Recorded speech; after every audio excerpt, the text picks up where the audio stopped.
All right, all right, all right. Greetings and salutations.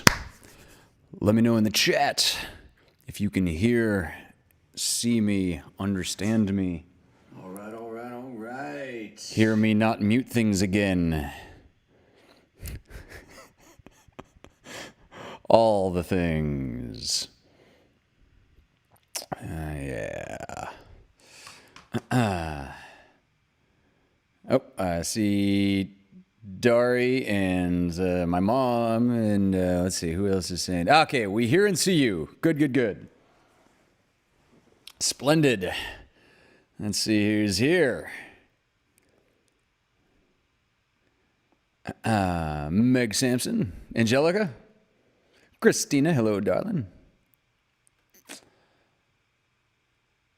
Melissa Catano, happy recent belated birthday, Melissa. That was, yesterday? Day before yesterday? It was like within 48 hours. Kelsey Blaine Gibson, hello. Anna. Kathy B.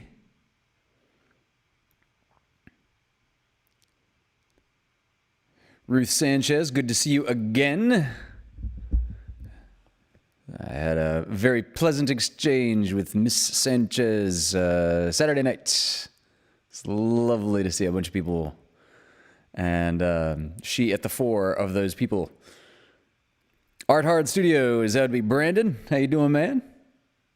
Love the memes you've been posting, as always. But there were some particularly solid ones in the last couple of days. What was it? Oh yeah, you were the one that passed. You posted a meme about hummingbirds sitting on a couch, passing like the bright red bong-looking hummingbird feeder back and forth recently, right? That was that was classic. Patty Pinkstaff also saw Patty on Saturday night. Lovely to see you. Dari Mills. My mom is here, Pam.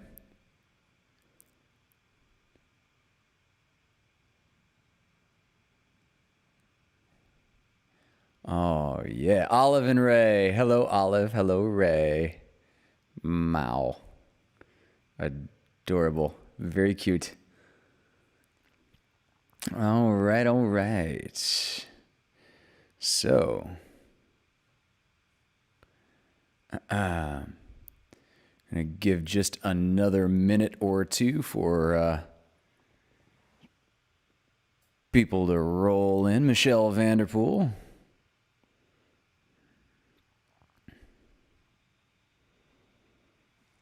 Pass me that. That's it. That's the one. Yep. There were. Yeah. Been posting some meme gold in the last week in particular, but that one was that one was memorable. Individually memorable.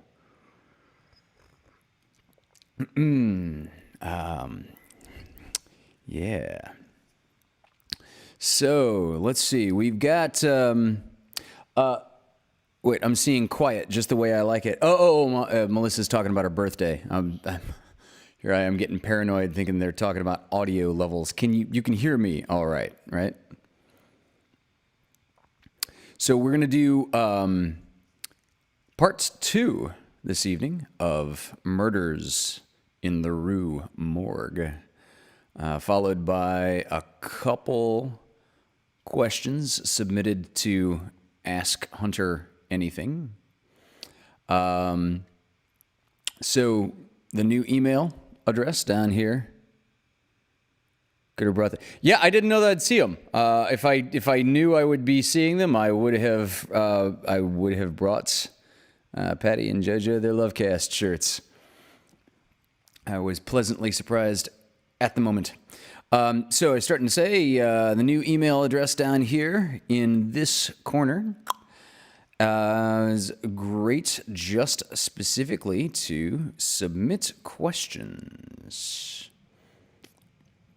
Be they about science, math, philosophy, or if you don't want to put a category of any of those sorts to them, something that you've just always been curious about. Something that perhaps was an unanswerable question at some point in history. One of my favorites of that type is, I don't know who came up with the question, which came first, the chicken or the egg, but at the time, it was clearly supposed to illustrate the existence or the plausibility of unanswerable questions. But we now know from modern paleontology that the answer is unambiguously that the egg came way before anything existed that you would recognize as a chicken.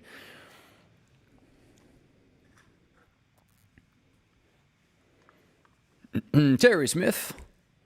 Hello, Terry. Lovely to see you. Christy Davila. Well, Christina, if it occurs to you, you got my number. And thank you.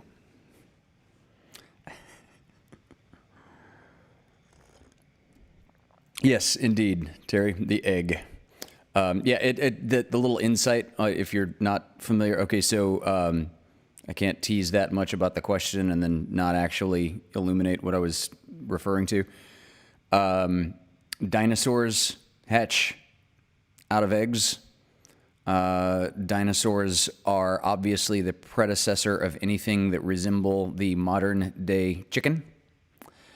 And chickens are just simply what is still alive in a long, unbroken lineage of what eventually evolved into be modern-day birds. So, unambiguously, the egg way, way, way predated the chicken.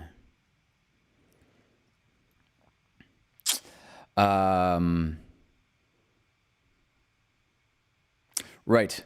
The egg predated the chicken, although it was not a chicken egg.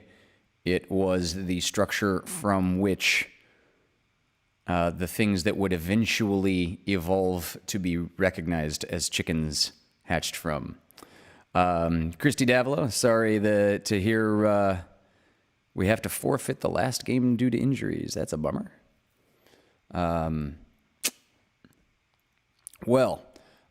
Since sports ball has concluded for the season, glad to have you back.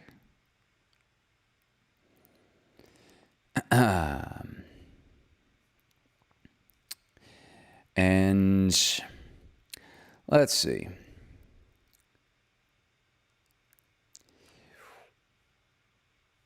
Where we were last, where we left off from part one of Murders in the Rue Morgue, was a lot of information that had been published in the local newspaper about the murders that had happened there in Paris. However, some of the details remained noticeably elusive. And the police are entirely perplexed.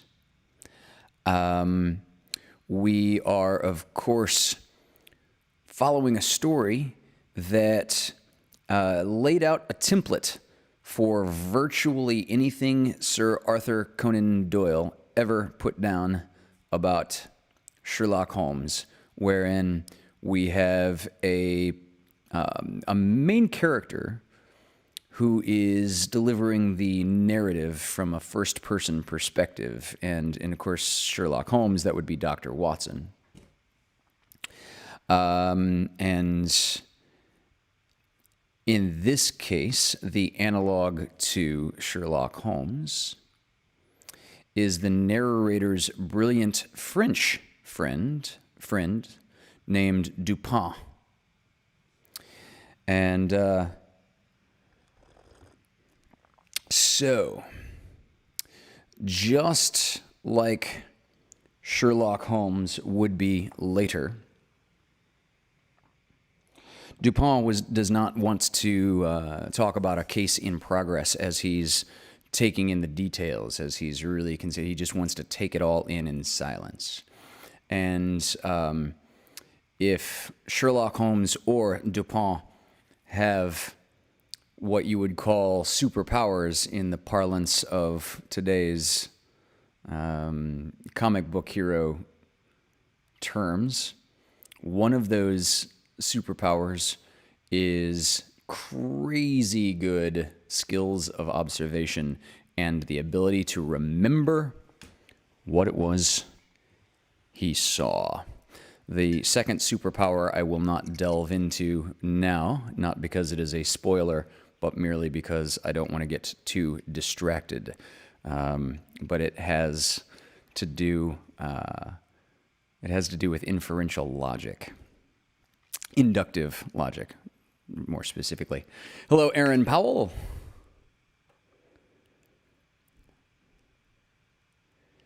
Yeah, and I think I saw somebody else slip in that I did not greet. Perhaps not. Oh, Amanda Benjamin. Amanda and David are watching. All right. So, cheers. One swig for the road.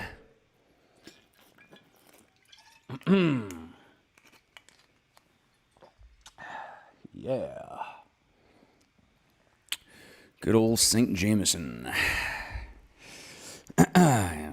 Save your soul, ruin your body, and make you question whether you should be called a saint at all.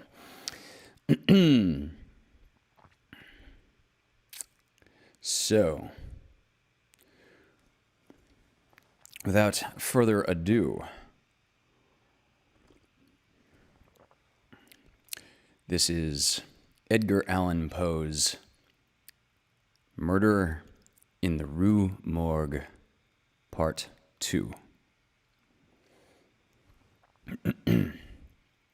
Dupin seemed singularly interested in the progress of this affair, at least so I judged from his manner, for he made no comments.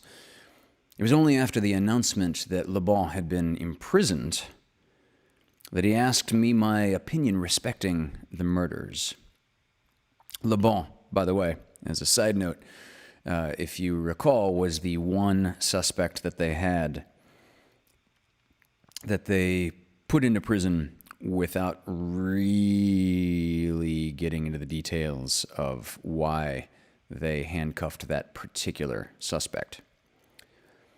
I could merely agree with all Paris in considering them an insoluble mystery. I saw no means by which it would be possible to trace the murderer. We must not judge of the means, said Dupin, by this shell of an examination. The Parisian police, so much extolled for acumen, are cunning, but no more. There is no method in their proceedings beyond the method of the moment. The results attained by them, for the most part, are brought about by simple diligence and activity. When these qualities are unavailing, their schemes, they fail. As for these murders, let us enter into some examination for ourselves before we make up an opinion respecting them. An inquiry will afford us amusement, and besides, Le Bon once rendered me a service for which I am not ungrateful. We will go and see the premises with our own eyes. I personally know the prefect. Let me try that again. I personally know the prefect of police, and we shall have no difficulty in obtaining the necessary permission. The permission was obtained, and we proceeded at once to the Rue Morgue. This is one of those miserable thoroughfares which intervene between the Rue Richelieu and the Rue Saint-Roch. It was late in the afternoon when we reached it, as this quarter is at a great distance from that in which we resided. The house was readily found, for there were still many persons gazing up at the closed shutters with an objectless curiosity from the opposite side of the way. It was an ordinary Parisian house with a gateway on one side of which was a glazed watchbox with a sliding panel in the window indicating a caretaker.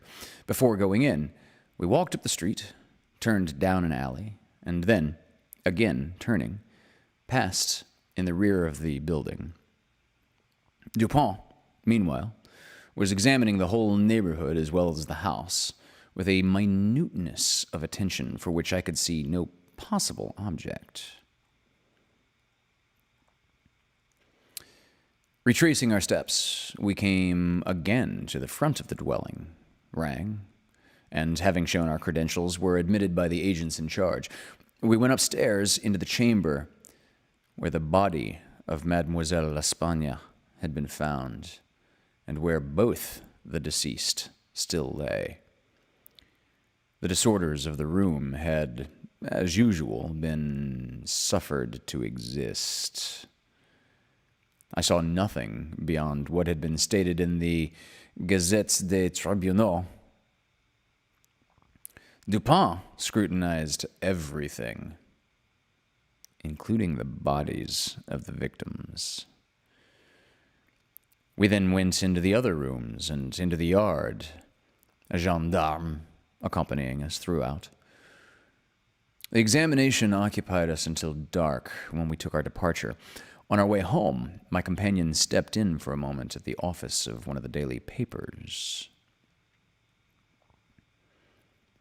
I have said that the whims of my friend were manifold.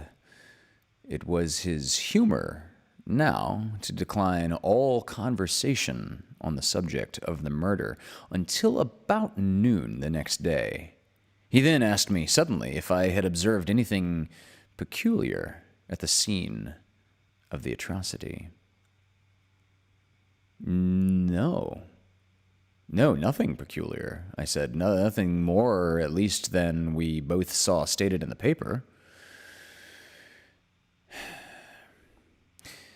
The Gazette, he replied, has not entered, I fear, into the unusual horror of the thing, but let us dismiss the idle opinions of this print. It appears to me that this mystery is considered insoluble for the very reason which should cause it to be regarded as easy of solution. The police are confounded by the seeming absence of motive, not for the murder itself, but for the atrocity of the murder. They are puzzled, too, by the seeming impossibility of reconciling the voices heard in contention with the fact that no one was discovered upstairs except for the assassinated Mademoiselle L'Espagne, and there were no means of egress without the notice of the party who was ascending. The wild disorder of the room, the corpse thrust with the head downward up the chimney, the frightful mutilation of the body of the old lady, these considerations have sufficed to paralyze the powers of the government agents. They have fallen into the gross but common error of confounding the unusual with the obscure. But it is by these deviations from the ordinary that reason finds its way in its search for the truth. In investigations such as we are now pursuing, it should not be so much asked what has occurred as what has occurred that has never occurred before. In fact, the facility with which I shall arrive, or rather have arrived at the solution of this mystery, is in the direct ratio of its apparent insolubility in the eyes of the police. I stared at the speaker, at my friend, in mute astonishment. I am now awaiting, he continued. He looked toward the door of our apartment. I am now awaiting a person who, although perhaps not the perpetrator of these butcheries, must have been in some measure implicated in their perpetration. Of the worst portion of the crimes committed, it is probable that he is innocent. I hope that I am right in this supposition, for upon it I build my expectation of reading the entire riddle. I look for the man here in this room any moment. It is true that he may not arrive, but the probability is that he will. Should he come, it will be necessary to detain him. Here are pistols, and we both know how to use them when occasion demands their use. I took the pistols, scarcely knowing what I was doing or believing what I heard, while Dupin went on very much as if in a soliloquy. That the voices heard in contention, he said, by the party upon the stairs were not the voices of the women themselves. That was fully proved by the evidence. This relieves us of all doubt upon the question whether the old lady could have first destroyed the daughter and afterward have committed suicide. I speak of this point chiefly for the sake of method. For the strength of Madame L'Espagne would have been utterly unequal to the task of thrusting her daughter's corpse up the chimney as it was found, and the nature of the wounds upon her own person entirely preclude the idea of self-destruction. Murder, then, has been committed by some third party, and the voices of this third party were those heard in contention. Let me now refer not to the whole testimony respecting these voices, but to what was peculiar in that testimony. Did you observe anything peculiar about it? I remarked that while all the witnesses agreed in supposing the gruff voice to be that of a Frenchman, there was much disagreement in regard to the shrill, or as one individual termed it, the harsh voice. That was the evidence itself, said Dupin, but it was not the peculiarity of the evidence. You have observed nothing distinctive, yet there was something to be observed. The witnesses, as you remark, agreed about the gruff voice. They were here unanimous, but in regard to the shrill voice, the peculiarity is not that they disagreed, but that while an Italian, an Englishman, a Spaniard, a Hollander, and a Frenchman attempted to describe it, each one spoke of it as that of a foreigner. Each is sure that it is not the voice of one of his own countrymen. Each likens it not to the voice of an individual of any nation whose language he is conversant, but the converse. The Frenchman supposes it the voice of a Spaniard, and, quote, might have distinguished some words had he been acquainted with the Spanish, unquote. The Dutchman maintains it to have been that of a Frenchman, but we find it stated that, not understanding French, this witness was examined through an interpreter. The Englishman thinks it the voice of a German and, quote, does not understand German, unquote. The Spaniard is sure that it was that of an Englishman, but judges by the intonation altogether, as he has no knowledge of the English. The Italian believes it is the voice of a Russian, but, again, quote, has never conversed with a native of Russia, unquote. A second Frenchman differs, moreover, with the first and is positive that the voice was that of an Italian, but not being cognizant of the language is, like the Spaniard, convinced by the intonation. Now, how strangely unusual must that voice have really been, about which such testimony as this could have been elicited, in whose tones even denizens of the 5 great divisions of Europe could recognize nothing familiar. I will now merely call your attention to these 3 points. The voice is termed by one witness harsh rather than shrill.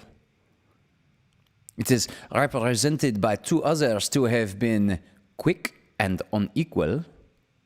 No words, no sounds resembling words were by any witnesses mentioned as distinguishable. So, let us now transport ourselves in fancy to this chamber. What shall we first seek here?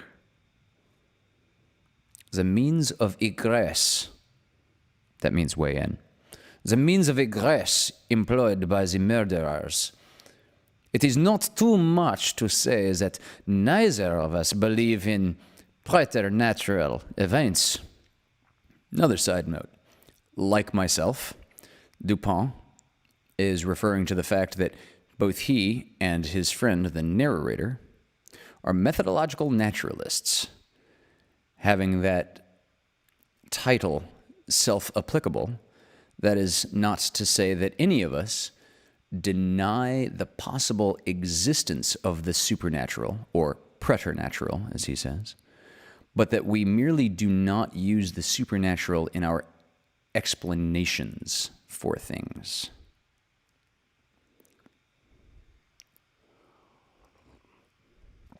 So, we are looking for the means of egress employed by the murderers. It is not too much to say that neither of us believes in preternatural events. Madame and Mademoiselle L'Espagne were not destroyed by spirits. The doers of the deed were material and escaped materially.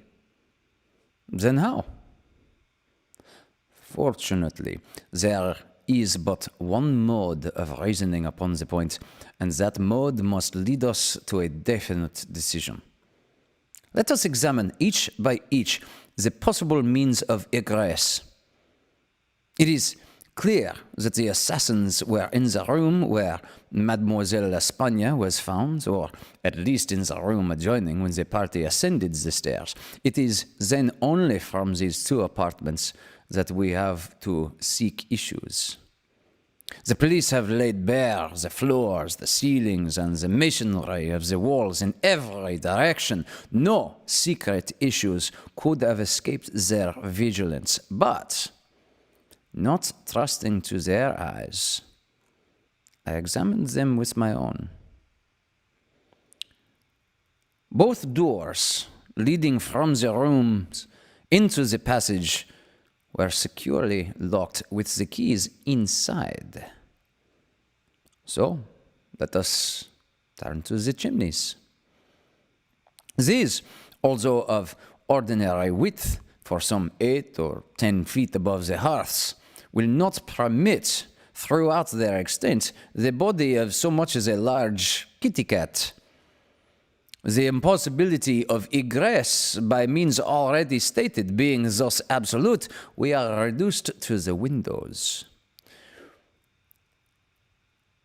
Through those of the front room, no one could have escaped without notice from the crowd in the street.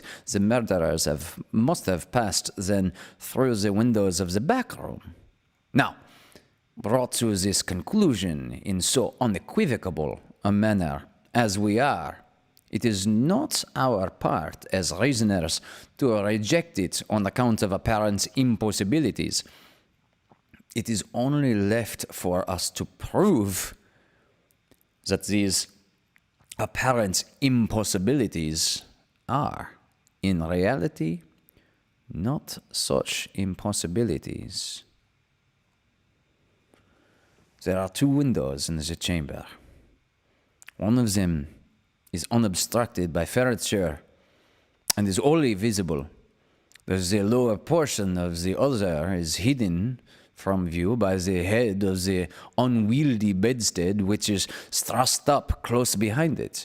The former was found securely fastened from within. It resisted the utmost force of those who endeavored to raise it.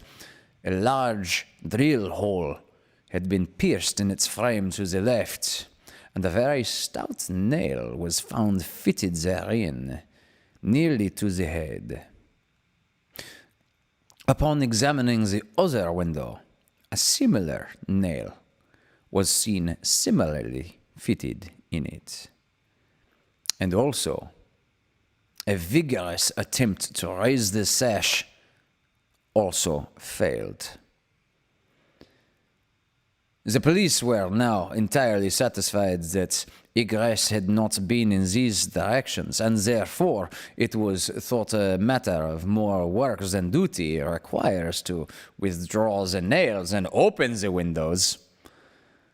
My own examination was somewhat more particular, and was so for the reason I have just given, because here it was. I knew that all apparent impossibilities must be proved to be not such in reality. I proceeded to think.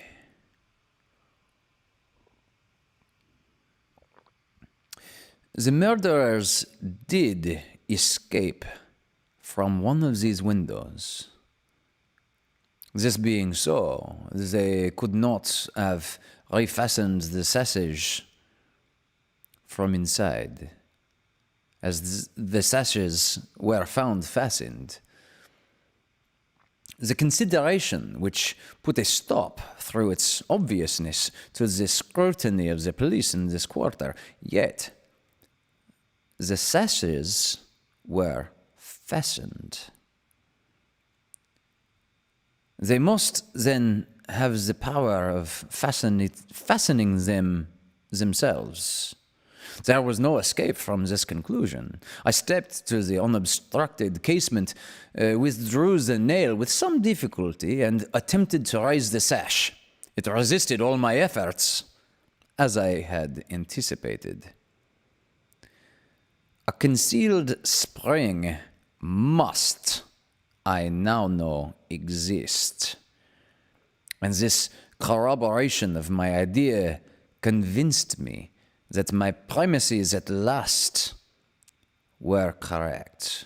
However mysterious still appeared the circumstances attending the nails. A careful search soon brought to light the hidden spring. I pressed it, and, satisfied with the discovery, forbore to raise the sash. I now replaced the nail and regarded it attentively. A person passing out through this window might have reclosed it, and the spring would have caught, but the nail could not have been replaced. The conclusion was plain, and again narrowed in the field of my investigations. The assassins must have escaped through the other window. Supposing, then, the springs upon each sash to be the same, as was probable, there must be found a difference between the nails, or at least between the modes of their fixture. Getting upon the bedstead, I examined the headboard minutely at the second casement. Passing my hands down behind the board, I readily discovered and pressed the spring, which was, as I had suspected, identical in character with its neighbor. I now looked at the nail. It was as stout as the other, and apparently fitted in the same manner, driven in nearly up to the head.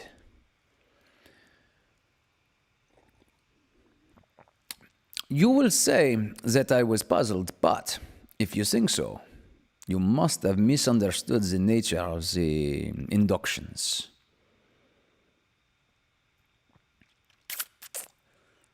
The scent had never for an instant been lost. There was no flaw in any link of the chain.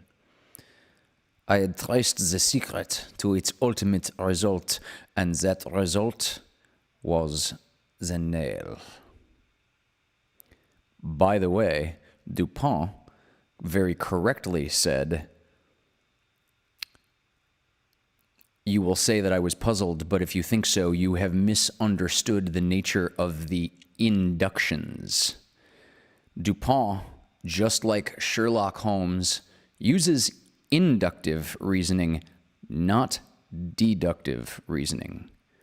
Sir Arthur Conan Doyle was rather embarrassingly quite mistaken on the definition of these words, and thus Sherlock Holmes made a silly blunder every time he declared his reasoning to be deductive. It was always inductive. However, that is part of the second superpower that I alluded to him having.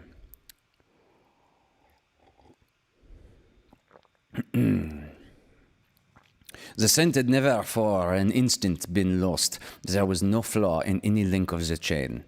I had traced the secret to its ultimate result, and that result was the nail. It had, I say, in every respect, the appearance of its fellow in the other window. There must be something wrong about the nail. I touched it, and the head, when about a quarter of an inch of the shank, it came off in my fingers. The rest of the shank was in the drill hole where it had been broken off. The fracture was an old one, for its edges were encrusted with rust, and had apparently been accomplished by the blow of a hammer, which had partially embedded in the top of the bottom sash the head portion of the nail.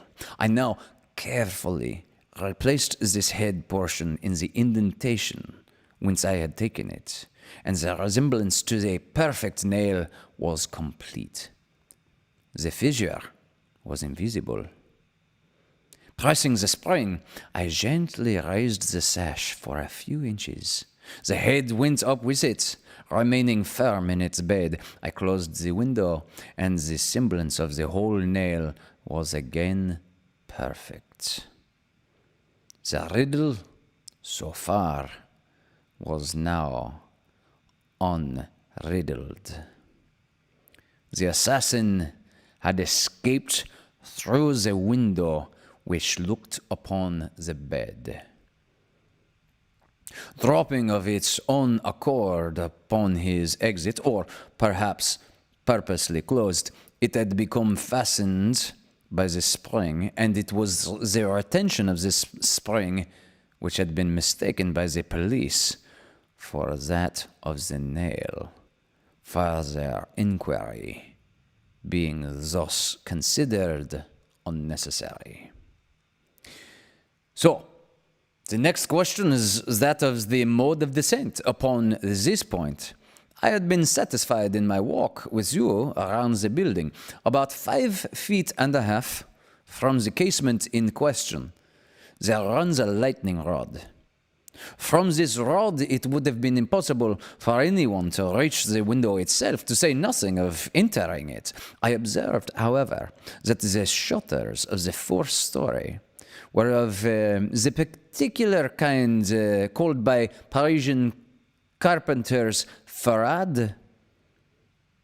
A ferrade is a kind rarely employed at the present day, but frequently seen upon very old mansion. They are in the form of an ordinary door, a single, not a folding door, except that the lower half is latticed or worked in open trellis, thus affording an excellent hold for the hands. In the present instance, these shutters are fully 3 feet wide, 3 feet and 1/2. When we saw them from the rear of the house, they were both about half open. That is to say, they stood off at right angles from the wall. It is probable that the police, as well as myself, examined the back of the tenement, but if so, in looking at these farades in the line of their breath, as they must have done, they did not perceive this great breadth itself. In fact, having once satisfied themselves that no egress could have been made in this quarter, they would naturally bestow here a very cursory examination. It was clear to me, however, that the shutter belonging to the window at the head of the bed would, if swung fully back to the wall, reach to within 2 feet of the light. The shutter belonging to the window at the head of the bed would, if swung fully back to the wall, reach to within 2 feet of the lightning rod. It was also evident that by exertion of a very unusual degree of activity and courage, an entrance into the window from the rod might have been thus effected.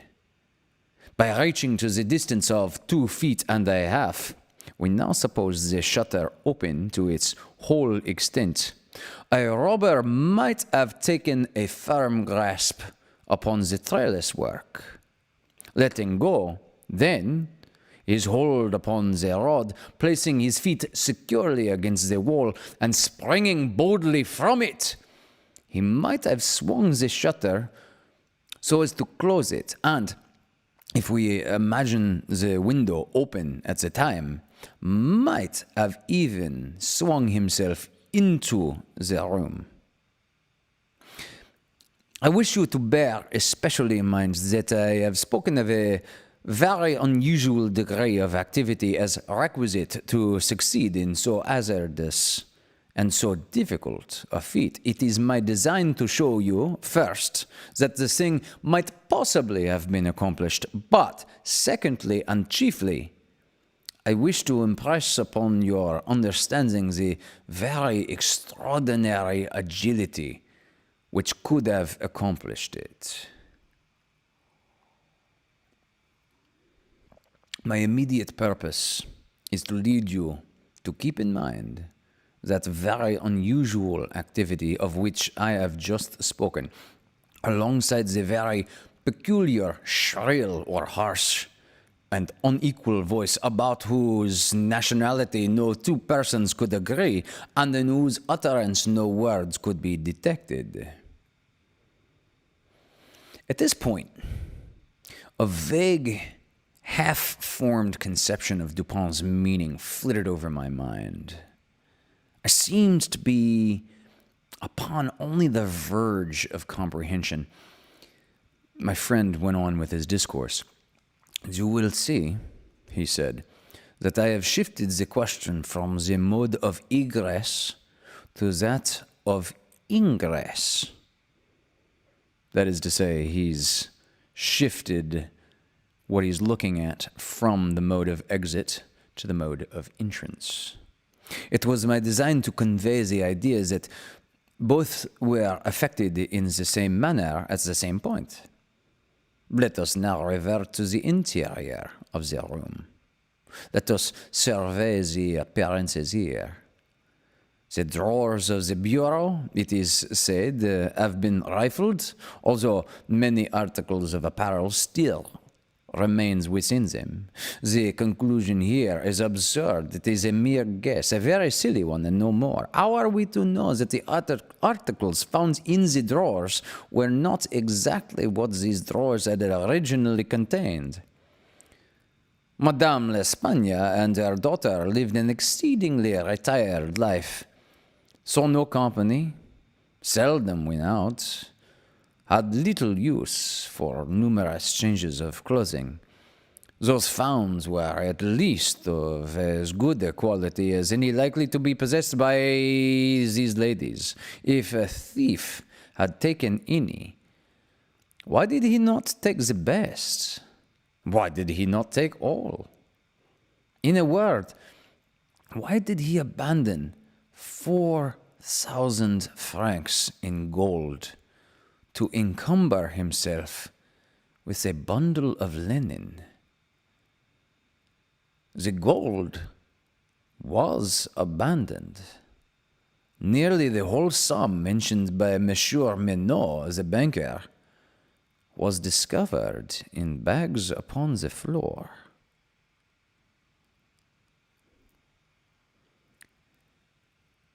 This is the end of part 2.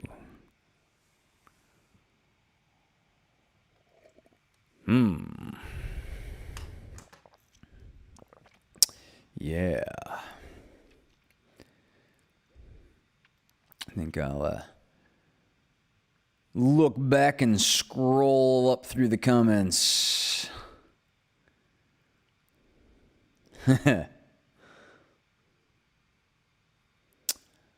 Let's see.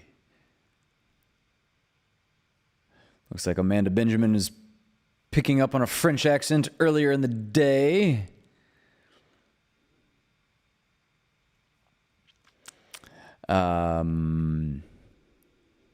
Flipping down.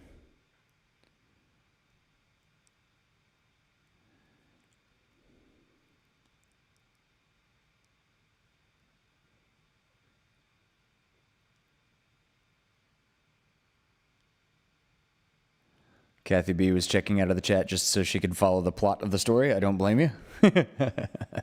Yeah.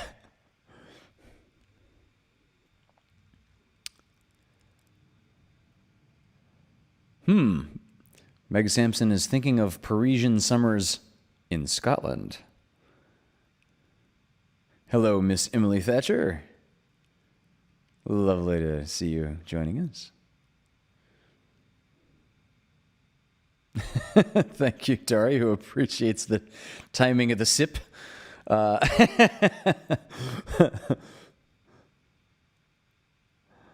P.T. Barnum used to put up a sign with an arrow saying, "See the egress," to keep the crowd moving toward the exit. That's funny. Let's see.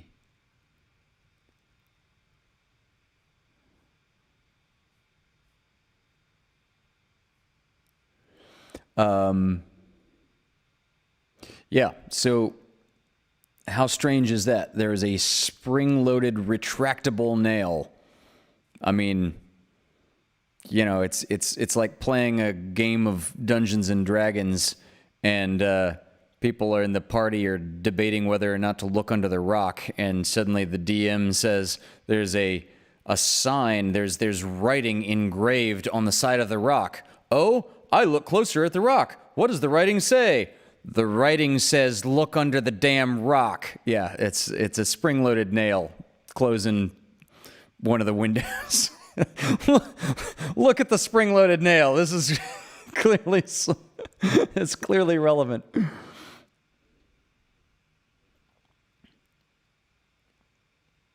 Mom is also okay. Is mom the literature teacher? Very clearly, very, very up on the plot. Nothing seems to be stolen. This is all from Pam Ackerman. Nothing seems to be stolen. The nail that looks as if it has been in place for years but hasn't been. The lightning rod and the unusual strength are all clues to keep in mind.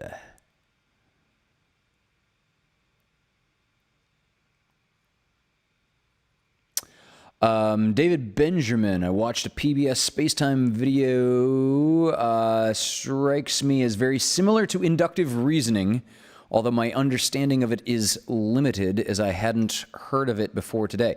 So yeah, David, all of science works on inductive reasoning. This is, for those folks out there who have heard me make the statement, and I don't remember if I've said this. I may have pointed this out once upon a time in answering Christina's question a couple of weeks ago. Christina asked, "What's the difference between a theory and a theorem?" And that could also be boiled down to deductive versus inductive reasoning. A theorem, being mathematical in its nature, is inherently provable. Things in math are provable. However, things that involve more messy systems like the real world and physics and science, in that science never attempts to prove anything. So proven science is an absolute misnomer. Science either supports or disproves.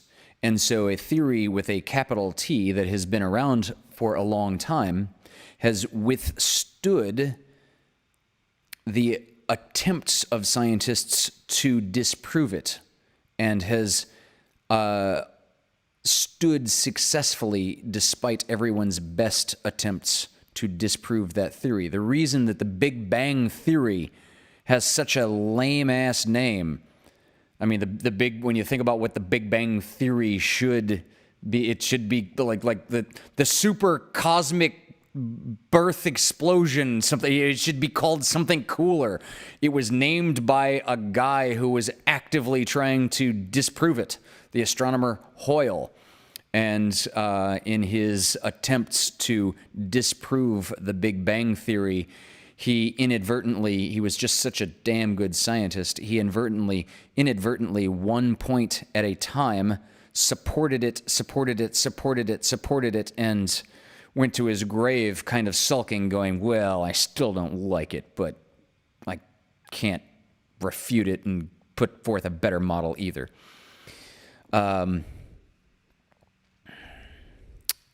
So, yes, if you're reading about a science thing, it will be using inductive reasoning as opposed to deductive reasoning.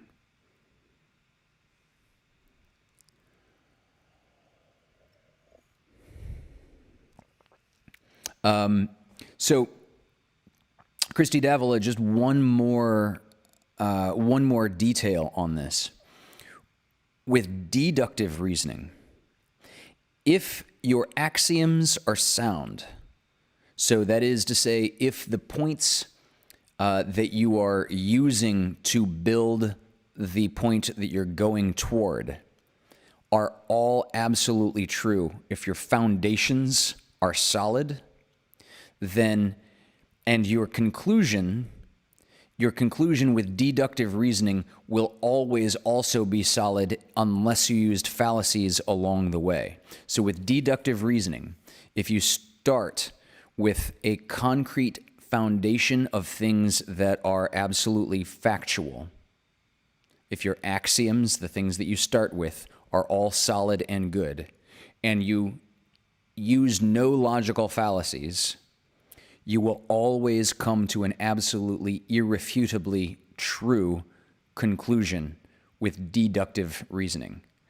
Unfortunately, with inductive reasoning, you can start with completely solid axioms, use no fallacies along the way, and there's still a wiggling room of doubt that you may still come to the incorrect conclusion. One of the most classic examples of this in science and philosophy is something called a black swan fallacy. For centuries, European naturalists thought that there was no such thing as a black swan because all the swans that they had ever seen for generations and generations and generations were all white, 100% of them. And so it was known to the biological sciences, I say known in big quotes here, that swans are all white. Then one day, somebody came along and found a black one. So, use of inductive reasoning is our best way to explore the world. And I should point out that science, in the case of the black swan fallacy, science was not refuted by something other than science. It wasn't that science said there is absolutely no such thing as a black swan, and then something like the Pope passed a decree, and then, you know, like the world found out about black swans in reality. It wasn't, no. Science was corrected by later scientists doing better science. So the limitations of humans to understand our world through inductive reasoning is absolutely not a reason to distrust science. It is quite the opposite. Science is on this ever-sharpening knife blade, honing to a finer and finer edge of truth. Science has built in, within it, self-correcting mechanisms. The people who become famous in science are not the ones that support or adhere to rigid dogma. The people who become famous in science are the people who upturn the apple cart and say, look, everything that we knew before was wrong, and here, and this is important, here's a better model. Here is how we know that what we saw before was incorrect. And here's why it would have looked that way from the information that we had at that time. But here's the real situation based on new information that we now have. Again, this is science correcting itself.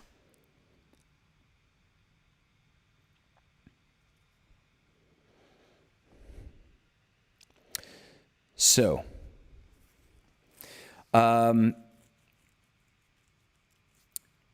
inductive reasoning always leaves a back door open. I said earlier in this very show what Dupin and the narrator, all of us share similar philosophical outlooks, which is that none of us shut the door to the supernatural being possible for exactly this reason. New information may come to light within my lifetime, within tonight maybe even, that the supernatural is real and a viable explanation for things. But so far, I've seen literally zero demonstrations no exaggeration, in a lifetime of looking for them. I cannot find one that does not fall down.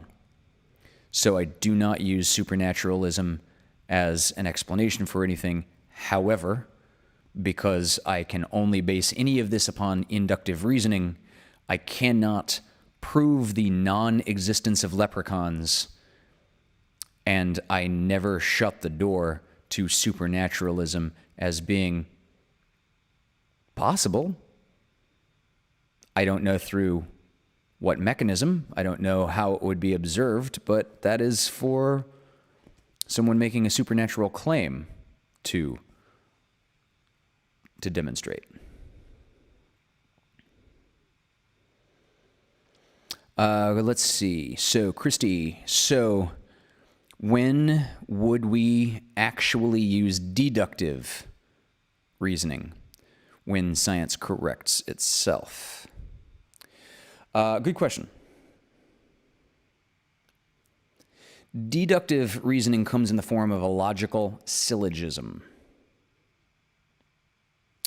So,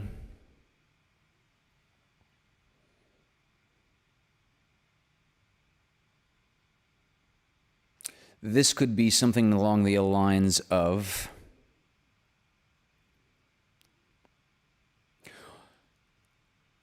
all men are mortal. Socrates is a man, therefore Socrates is mortal. That would be a deductive syllogism. A syllogism is an if-then statement. And you just, the the inductive and deductive just don't work in the same direction. One goes from general to specific, one goes from specific to general. And because deductive goes from general to specific, you can be certain. Inductive, however, going from specific to general, errors may slip in along the way. There is actually, I never studied logic in university. Everything that I know about formal logical reasoning, I learned after university, but I would have never understood deductive and inductive reasoning the way that I do if it wasn't for calculus. I won't go into the parallels into calculus right here and now. It's probably out of the scope of this particular dialogue. But yeah, it really comes down to derivative versus, or derivations, derivatives versus integration, and how derivatives always give you a certain answer, and with integration, there is always this integration constant that is added. But again, I don't want to get too much into the weeds without a specific question about calculus there.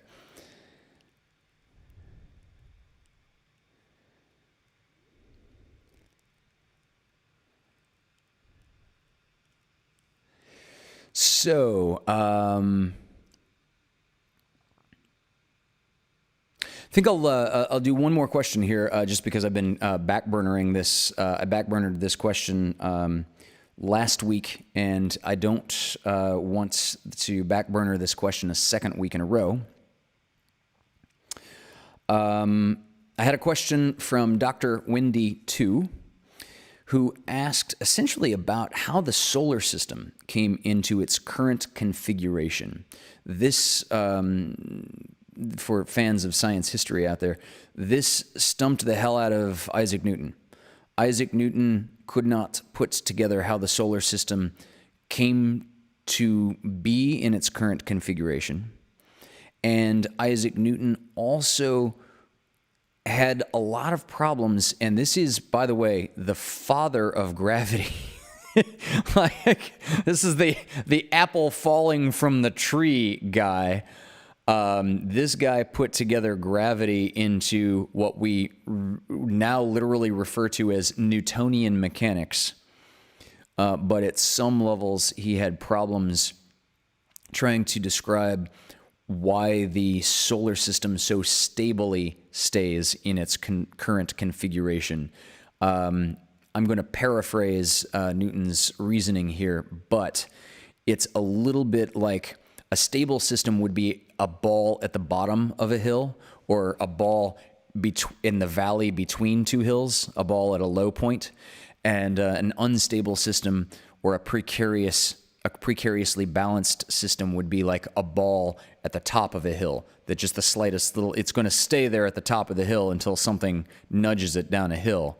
But he couldn't quite conceive of the solar system being in a stable configuration, and that it must have some supernatural hand reaching in to keep it the way that it is. But the question was really, how did the solar system come into its current configuration? So I teased the hints to this last week when we were discussing angular momentum.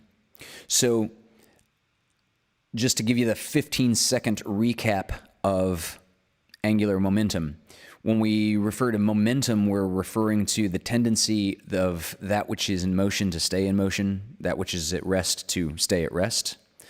The same kind of thing can be applied to angular momentum. That which is turning or spinning is just going to keep spinning if it's in space, that is, if it's not being slowed down by the friction of air resistance, if it's not like a top that is spinning on a table where the bottom of the top and the top of the table have a little bit of friction between the two of them. Even if it's a really slick top on a stainless steel table, there's still some friction there. If it's a slick top on a shag carpet, there's a lot of friction. If it's a slick top on a stainless steel table, there's still friction. It's just a lot less of it. If that top is, on the other hand, spinning out in space and not on a table at all, there's no air resistance and there's no friction, and it's just going to keep on spinning. That is angular momentum, and angular momentum is conserved. So it doesn't just leach away unless there's something actively slowing it down. That's important. So, in terms of our solar system, imagine let's say two balls of clay out in space. They can be planet-sized, they can be softball-sized, it doesn't matter.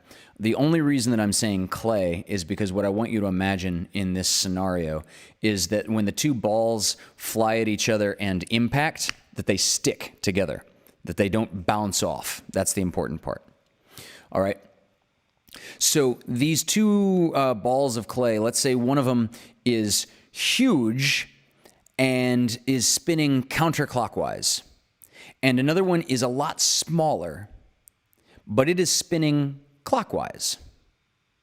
When these two smack into each other and stick together, that angular momentum is now going to be shared. So the big object, the big clay ball that was going counterclockwise, when it connects and sticks to the small object that was going clockwise, now the two objects become one object. And the one object, because the larger one had more angular momentum going counterclockwise, the larger object is going to be counterclockwise. However, it's going to be slowed down a little bit because that counterclockwise angular momentum was slightly robbed from by the smaller object that was going clockwise, if that makes sense. We come to this conclusion essentially by adding and subtracting the different aspects of angular momentum. And I'm trying to keep it really simple by only using two balls of clay. So a really big one that was going counterclockwise, and let's say a smaller one that was going clockwise, they smack into each other, they become one object. That one object is now going to go counterclockwise, but a little slower than the big object that was previously going counterclockwise by itself. So angular momentum was conserved. We just did some math, we did some addition and some subtraction, and it sort of summed out that they added up to going counterclockwise together, but slower. Now, why is this like two kids playing on the playground? Yes.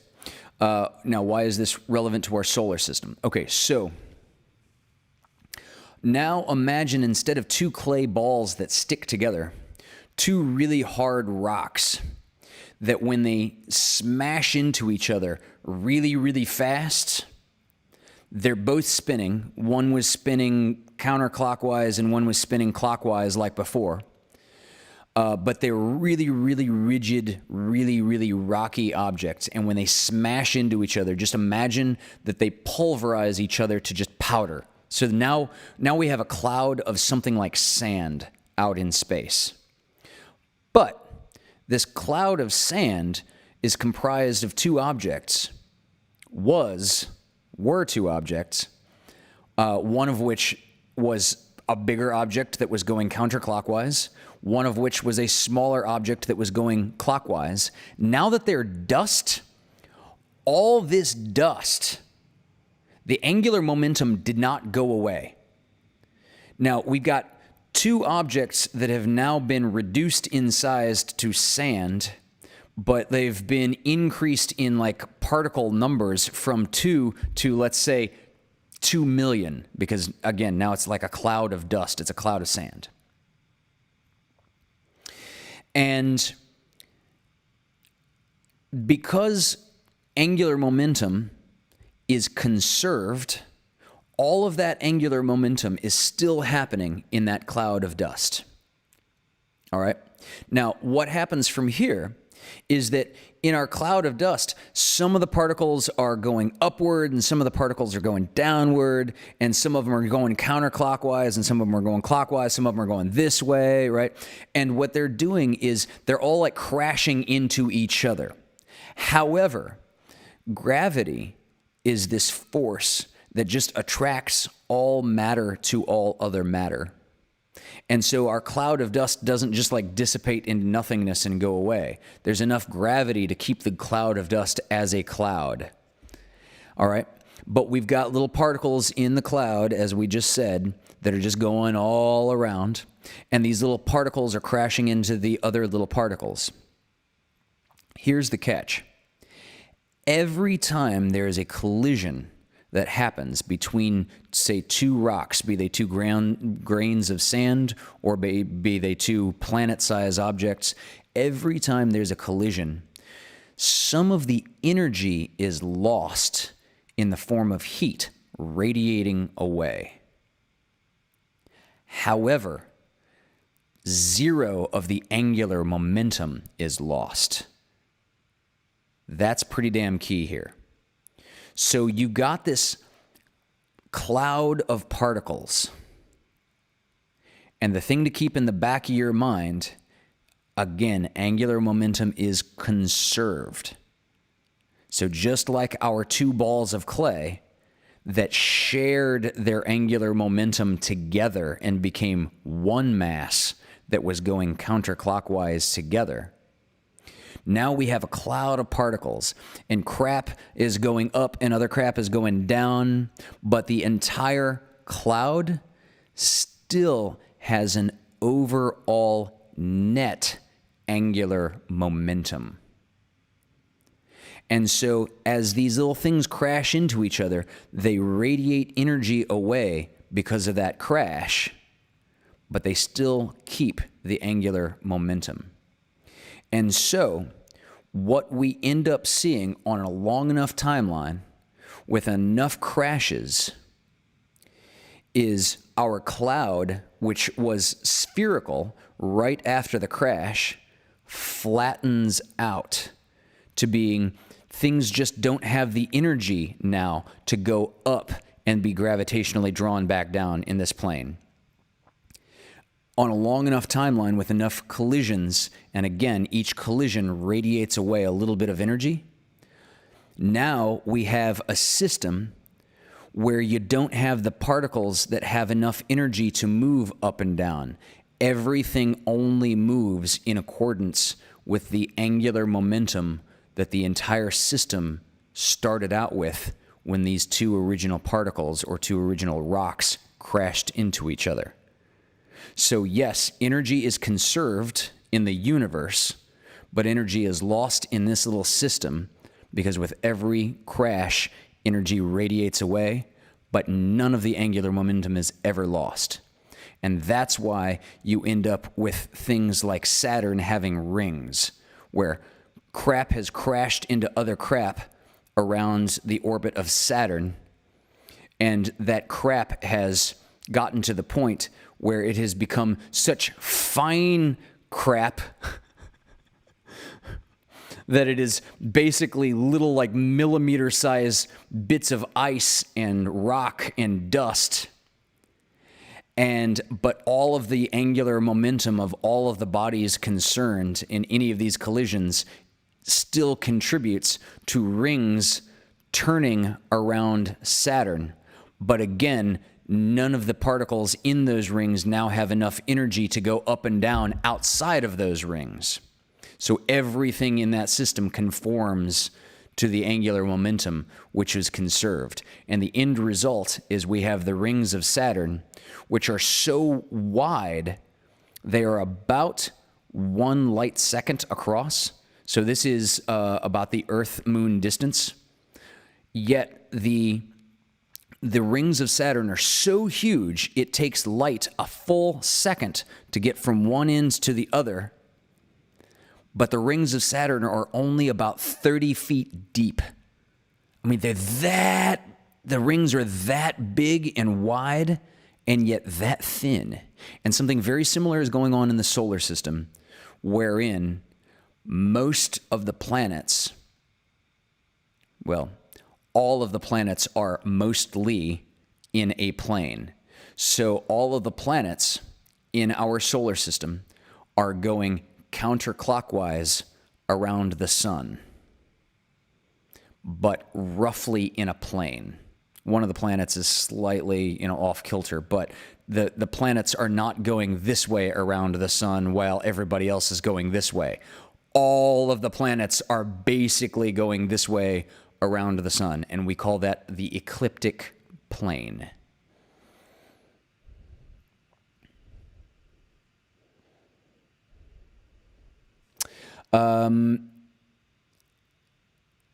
So, David, the answer to your question about Venus, and this also applies to Uranus, insert joke here, is that it's more likely that the planet itself.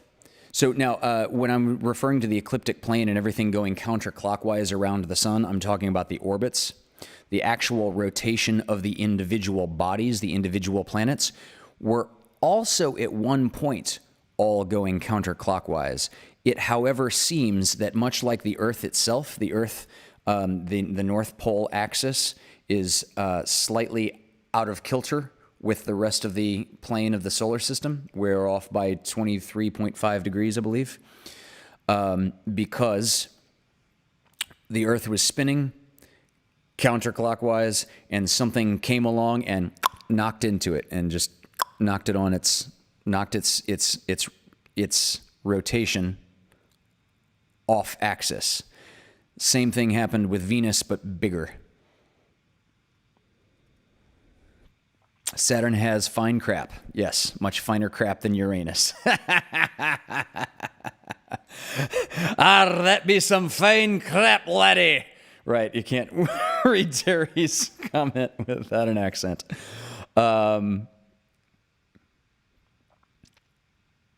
Could Saturn have so many rings if it weren't so big? So that question came from Pam, Mom. So the thing about Saturn's rings, first of all, is the short answer is no. That you need a body with a lot of gravitational attraction in order to sustain something like rings. But Saturn is not the only thing out there with rings. Jupiter has rings. They're just not nearly as visible to Earth. Saturn's rings are quite visible from Earth. Galileo could see them. Galileo was the first to give descriptions of the nature and formation of these rings. Unfortunately, he was just totally wrong about all of his description. But, this is like what Isaac Newton said: if I have seen far, it is because I have stood upon the shoulders of giants. And both Galileo and Newton are giants that I get to stand upon the shoulders of. So I did read a couple of years ago something very, very interesting, that Saturn's rings are very temporary. Saturn's rings just happen to be when human beings exist and are looking up. That Saturn's rings, I think, I want to say, I can put it in this context. Early life on Earth, when life on Earth first dawned, Saturn didn't have rings yet. And by the time the solar system is no longer here, Saturn will not have rings then.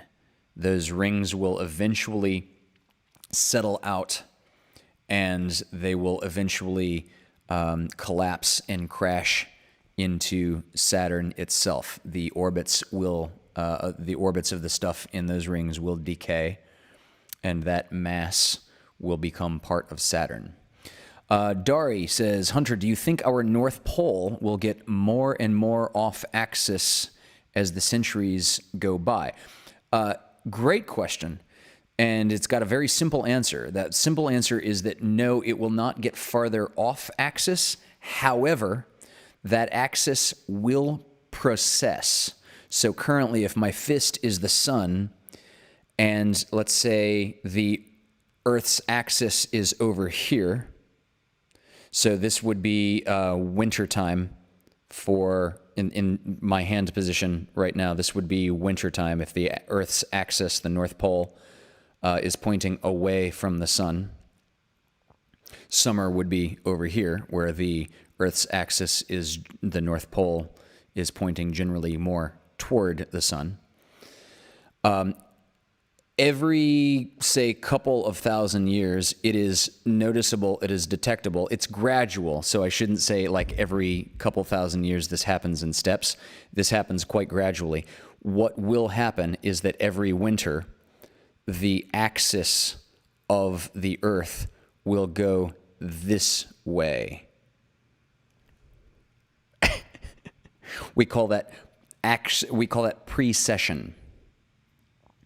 So the 23.5 degrees that the Earth's axis is tilted, the orientation of that right now points toward a star that we call the North Star. It points toward Polaris.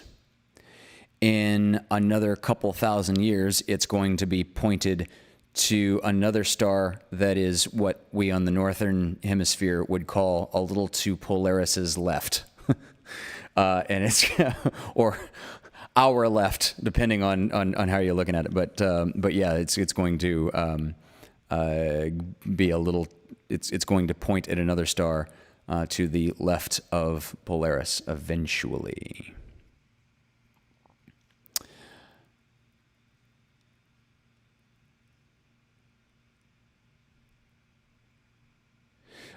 So Dari says, like a few years ago, science said our axis tilted slightly more, and now our days are like 365 degrees and some change.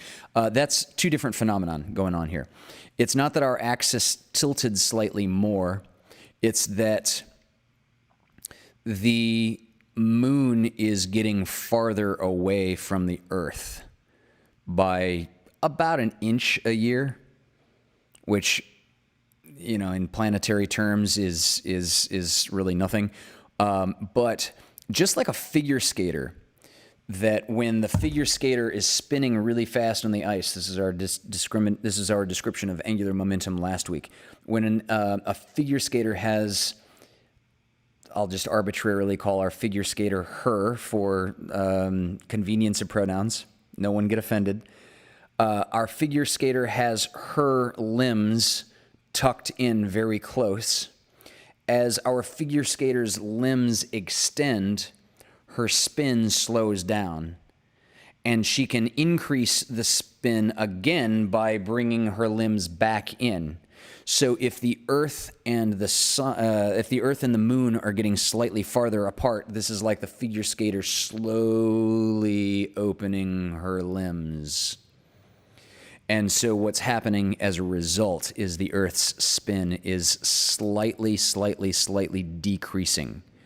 But over the course of your lifetime, the Earth's days are still going to be 365.2425 days long, and that'll be the case in your children's lifetimes as well. If you trace this back several 100 million years, you can tell by looking at the calcium deposits in certain shellfish that hundreds of millions of years ago, the Earth's days definitely went by faster when the moon was closer to it. However, again, that is a different conversation than what is also true, which is that the Earth's axis is, as I said, precessing. And so that means that the orientation, one more time, of the Earth, if the Earth is spinning around my finger, If the Earth is my fist and pointing in the direction of my finger, if it's spinning this way, the axis will also slowly, over several thousands of years, rotate this way.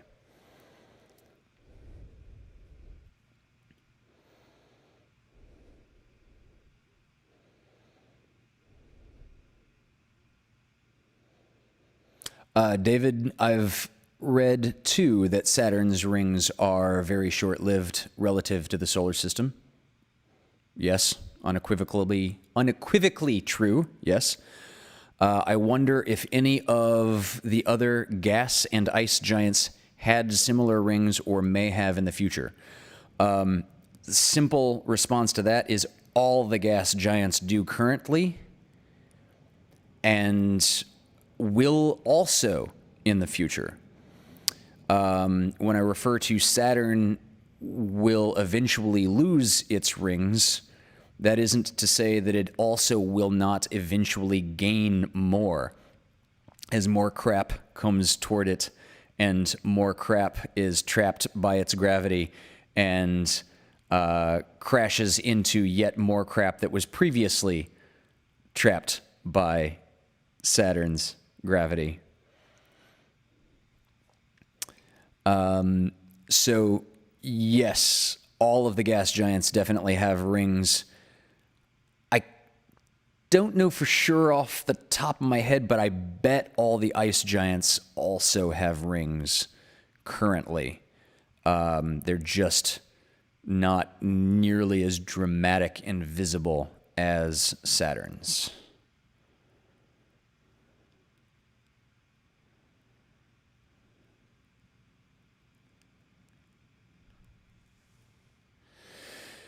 Let's see. So Dari says, yeah, I've heard the moon is leaving slightly. Do you think it'll eventually leave our orbit and crash somewhere?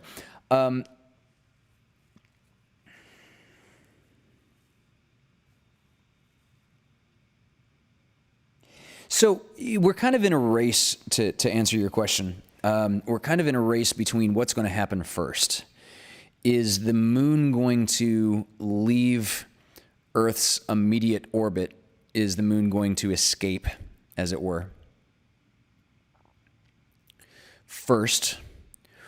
Or is the Milky Way and our galaxy is the Milky Way, is our galaxy the Milky Way and the next galaxy over, the Andromeda galaxy, will they crash into each other first? There are a lot of unknowns as to what will happen when those two galaxies do eventually merge. I shouldn't say crash into each other, because as I love to illustrate, and as I just pointed out last week, how we know from basic chemistry, from basic physics, that that atoms are mostly empty space. So too are solar systems, the solar system that we live in, mostly empty space. Even more such is true on a galactic scale, a lot more empty space. So our sun, our solar system, may survive the Milky Way Andromeda merger because nothing crashes into the sun, because it's mostly empty space and mostly solar systems or star systems of empty space passing through other star systems of mostly empty space. However, if a star did come through our solar system, and even if it didn't hit anything, that would be so gravitationally disruptive, as if the moon is still here and that did happen. All kinds of stuff would be pulled out of their current orbit and then follow like the new star, or follow neither. This is like there are rogue planets that just float out there in the vacant cosmos because something so large like a rogue black hole or a wandering star pulled it out of its orbit, but didn't pull it so hard that it fell into the planet fell into the orbit of the thing that passed by, it may just get sort of pulled out and does not fall into the gravity well of its original parent star, nor the invading passer through, and just like as it was going around, gets sort of distracted from its orbit and then just sort of wanders off that way and goes toward neither star.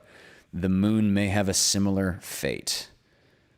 And our fate is going to be quite inextricably tied up with the moon's fate.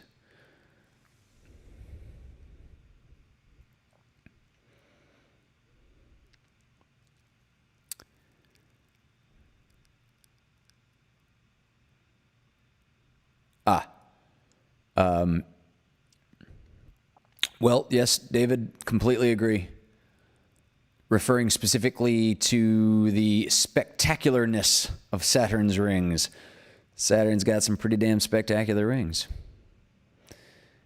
Yeah.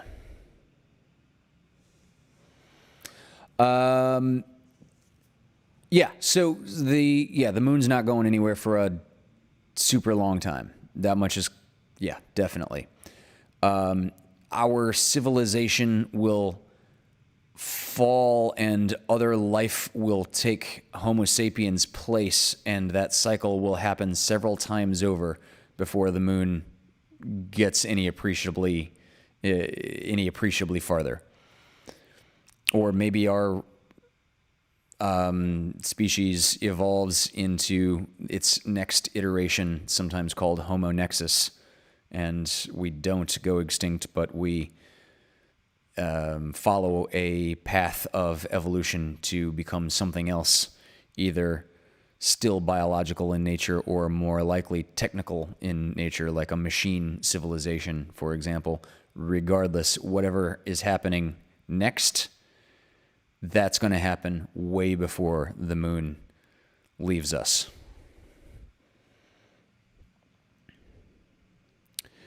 David says, really, the two galaxies are much like a cloud of dust coalescing.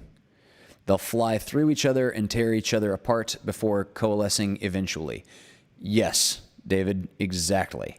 Exactly. Dari, hopefully by then we will have left the planet and have residency on other habitable planets and galaxies.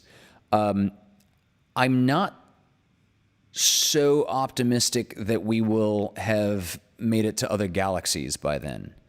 Other habitable planets, yes, assuming we live through the next century or two. We have some pretty unsustainable humps that our grandchildren are going to have to figure out. Climate change comes immediately to mind. Convincing people that climate change is such an existential problem comes to mind even before a solution to climate change is going to present itself. The pandemic of 2020 has not left me terribly optimistic in this regard. So I'll point out one more, a tertiary possibility, however, which is that we evolved on a planet, and that makes us very planet-centric or Terra-centric in our thinking. I don't know that the next structure that we inhabit is going to be a planet or is going to be rocky-based at all. Arthur C. Clarke wrote Rendezvous with Rama. He envisioned something like a massive space station that is cylindrical in nature. He did not invent this concept. This concept is called an O'Neill cylinder. If you want to know more about that, I'd first suggest reading Rendezvous with Rama, and then I would also suggest the podcast SFIA, Science Fiction and Futurism, SFFIA, Science Fiction and Futurism with Isaac Arthur. And he did, on his YouTube show, an entire series called Megastructures, in which he describes other things that we could inhabit, and O'Neill cylinders would be one of them. Ring worlds would be another one, so coined by the science fiction author Larry Niven in the late 1970s, I believe.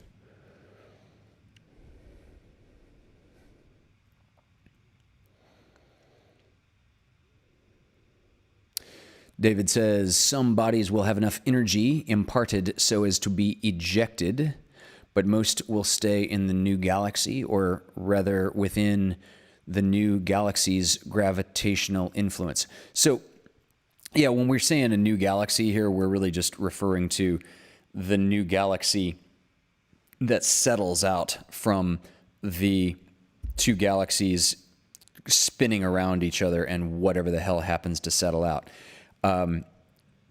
That is literally unpredictable from where we stand.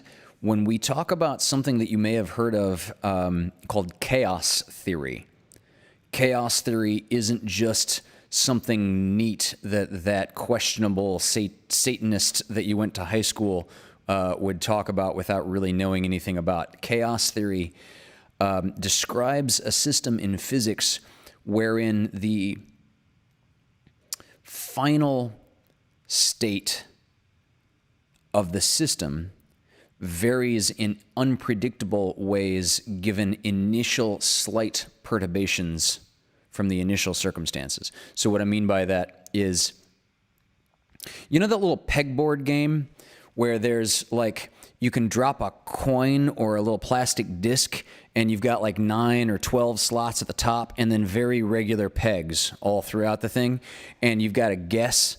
Like, I think there's some like Wheel of Fortune or Price is Right or something like that, you know, and then you're supposed to put a disc in the top, watch it bounce down the little pegs, and then if it lands in the right thing, you get a prize, and if it lands in the wrong one, you get your hand chopped off or something like that if it's murder trivia for Jackbox games.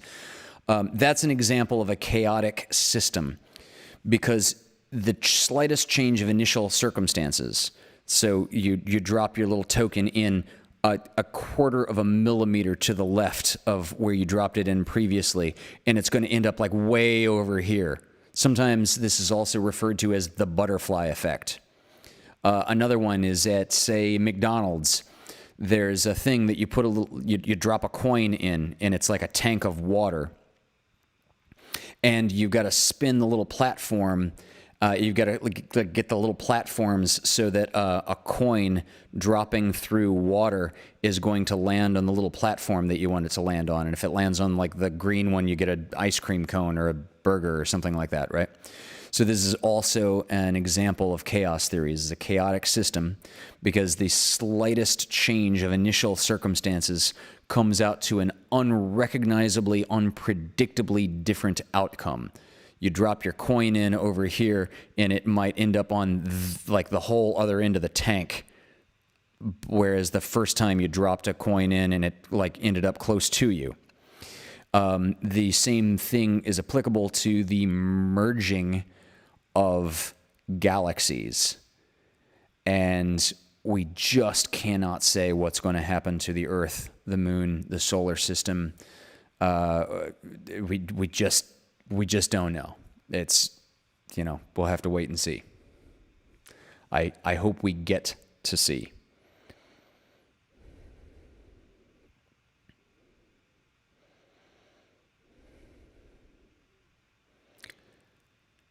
So, yeah, Mom says, I hope we evolve into a kinder species.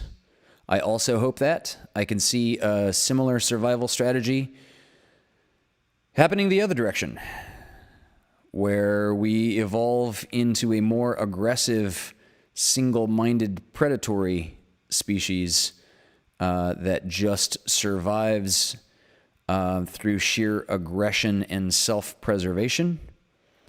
Fortunately, I can say from an anthropological point of view, that is not the direction that we have taken in the last 80,000 years. I can be extremely optimistic on that point, and my best authors To back up that point would be Steven Pinker. And Michael Shermer also wrote a book on why it looks like the news over the last couple of decades is getting worse, but in reality, our species is moving in better ways. It's really just a question of if we're going to get over some of these existentialist humps around environmental crises. Oh, and, like rogue terrorists getting nuclear weapons and killing us all in a fervor of religious ideology. We got a couple of humps to get past.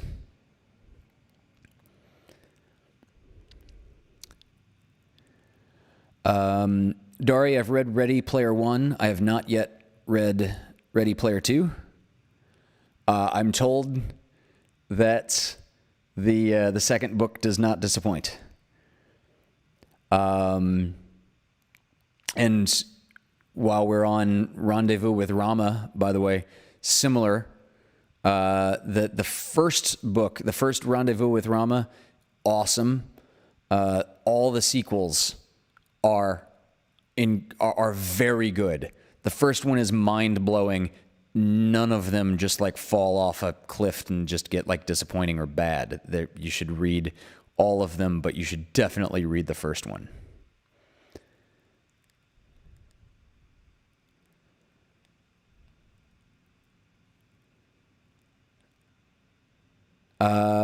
I've also never seen The Butterfly Effect. I'm told it's a movie. I don't know the first thing about the movie. Oh wait, isn't Ashton Kutcher in that? I started to say I don't know the first thing about the movie, but I think I saw a poster with his face on it. That's another. That's an example of like Hollywood taking an example out of philosophy or physics or science and like just kind of running with the title and then turning it into something that like, well, that's not at all the cool point that they could have made out of that.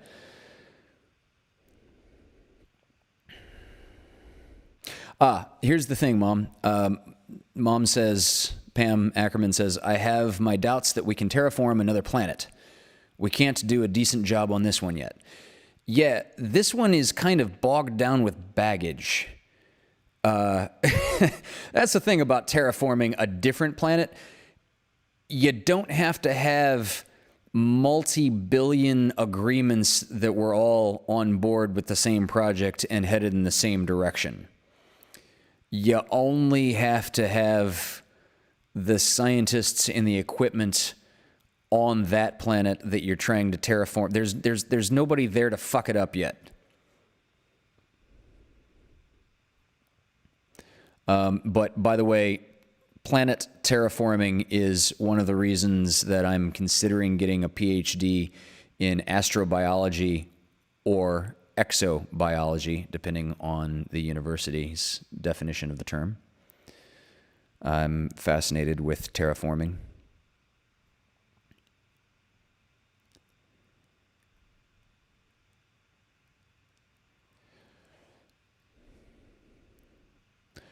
Dari, all civilizations rise and fall. Hopefully this one will fall, so to speak, and rise with a better one. Yeah, I'm gonna like stay on.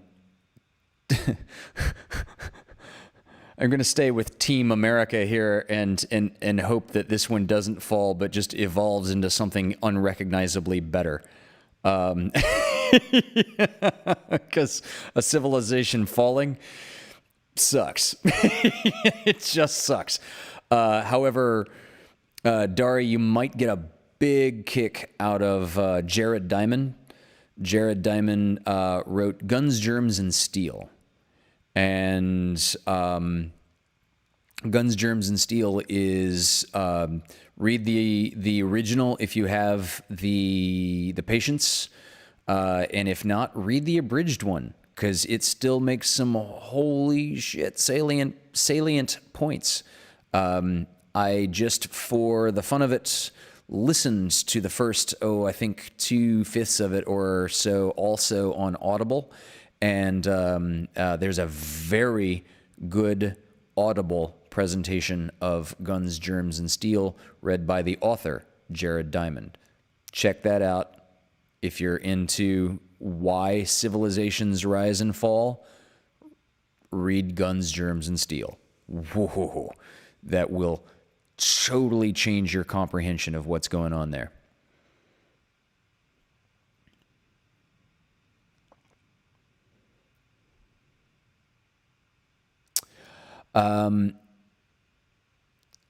Yeah, I got a kick out of also Ready Player One also has an audio book on Audible. I liked it so well that I also listened to that, and it is narrated by Will Wheaton, which you get a kick out of because there are several actual references to Will Wheaton in Ready Player One that hearing his voice narrate it just makes it, oh my God, just so fun and pleasant. It's cool. I got that right. Ashton Kutcher was in The Butterfly Effect, but it's still a bad movie. Don't watch it. Okay.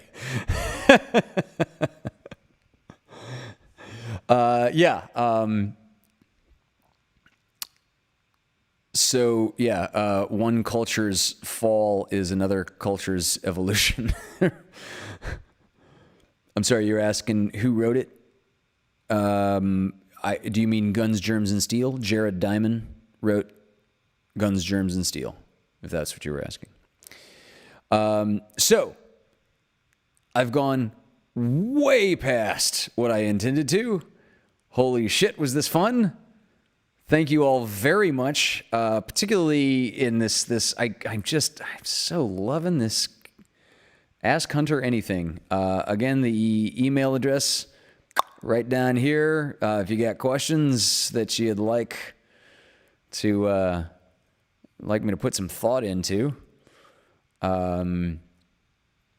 yes, please submit. Jared Diamond, Guns, Germs, and Steel. He's written a couple other ones. But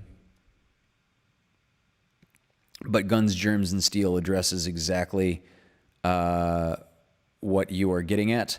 Don't listen to John Leguizamo's criticism of Jared Diamond. John Leguizamo did this brilliant stand-up comedy thing that was like an hour long or an hour and a half. And somewhere in there, he ridicules Guns, Germs, and Steel in a way that was like, you literally didn't read the first 3 pages of this, did you? It was just terrible. But yeah, I still like John Leguizamo. I just don't believe that he actually read that book.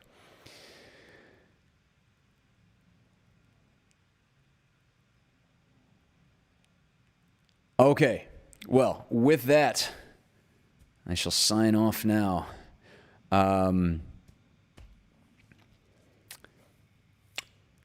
Dancing with Dari tomorrow night, right? Is that happening tomorrow? Do I have that right? And Amanda Benjamin's Halloween show is going to be on Wednesday.